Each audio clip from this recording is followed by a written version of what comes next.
Africa, which is pleading its case before Parliament's Constitutional Review Committee earlier today. The National African Farmers Union, however, disagreed entirely and supported the call for expropriation of land without compensation. Day 2 of the committee's public hearings began with Agri-SA's Annalisa Crosby making a strong argument for expropriation with compensation. She said her organization is in favor of expropriation in a bid to redress the imbalances of South Africa's apartheid past.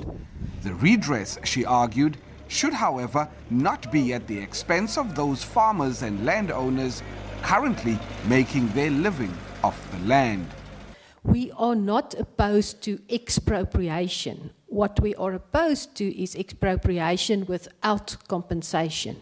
So we recognize that the state has the power to expropriate for land reform purposes, and definitely there would be circumstances where the state has no option but to expropriate. An opinion not endorsed by some MPs.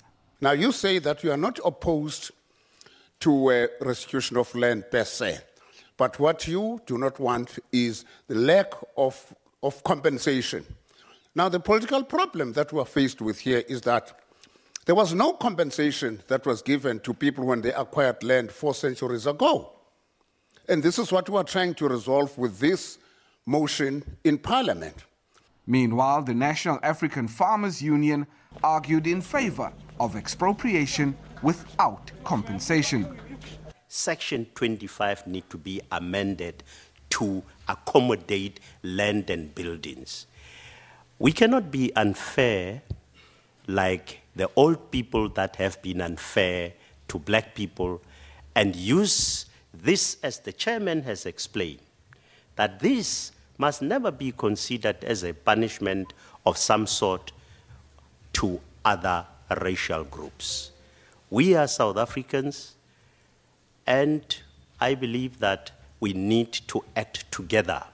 We need to cooperate, and we need to unify South Africans at all levels of our communities. The hearings continue this afternoon with former MP Andile Mngxitama from Black First, Land First among those expected to present before the committee.